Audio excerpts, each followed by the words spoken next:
For today's vlog, magsisimba kami sa St. Michael's in celebration sa St. Michael's na kapistahan.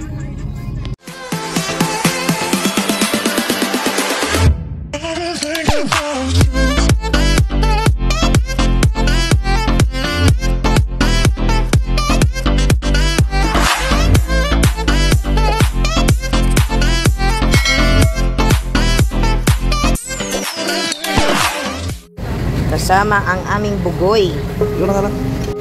Ayan, may banderita sa St. Michael's. So, pang 11 AM na mas yung aming aatinan. Hindi na kami nakaabot sa sa may street dancing nila.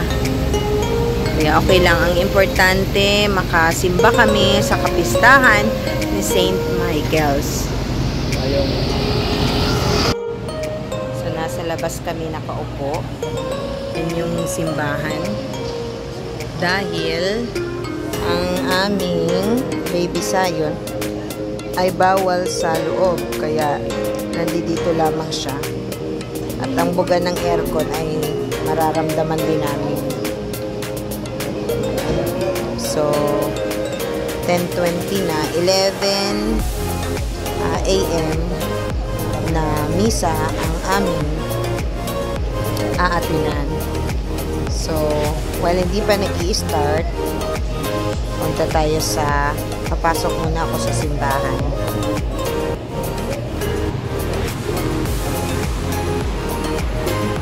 Ganyan kaganda ang simbahan ng St. Michael. So, sa mga hindi pa nakapunta dito, ganito po kaganda ang church na ito. Medyo konti pa yung tao kasi 11 AM pa yung mass. Medyo konti pa.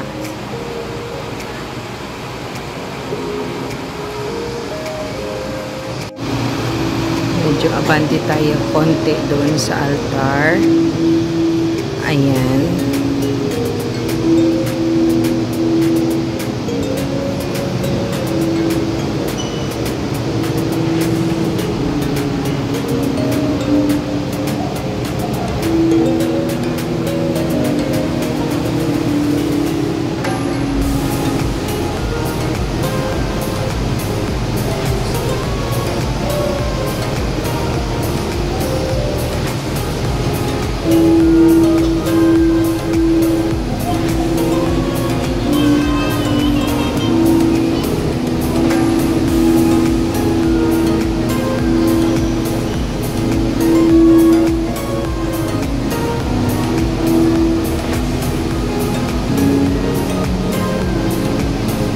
Ako po ay talagang isang devotee na San Miguel.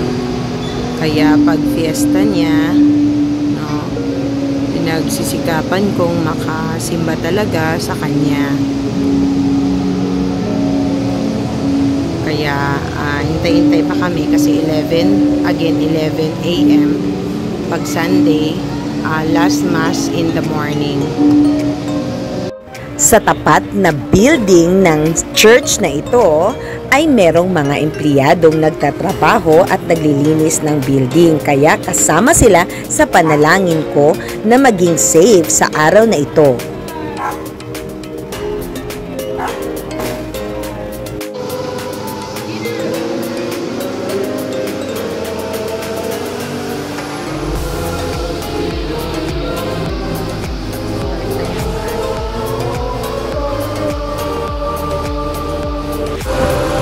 Kasama namin ang simba. Ayan, tapos na ang misa. Happy Fiesta, San Miguel. Ayan, kasama na si Sayon.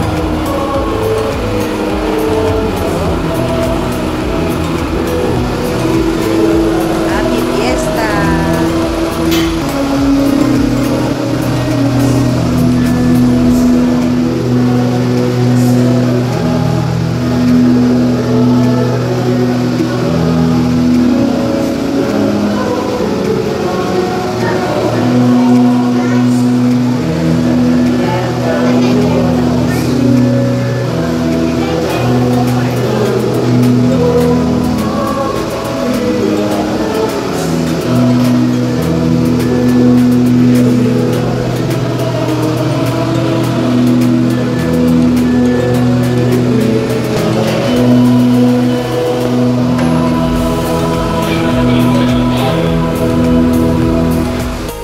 Nakauwi na kami sa bahay. At dahil fiesta ni Senior San Miguel, bumili kami ng lechong ulo na lang.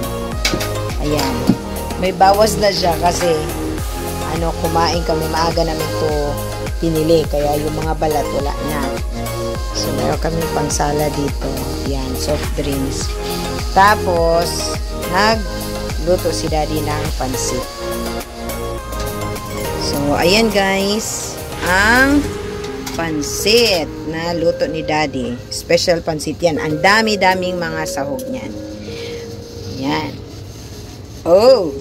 So, happy fiesta!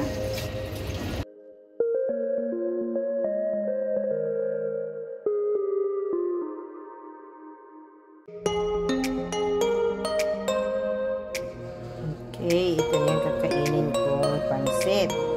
Tapos, lalagyan natin ng kalamansi.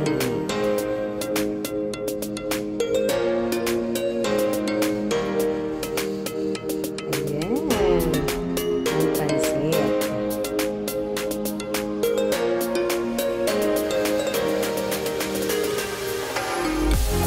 Kain.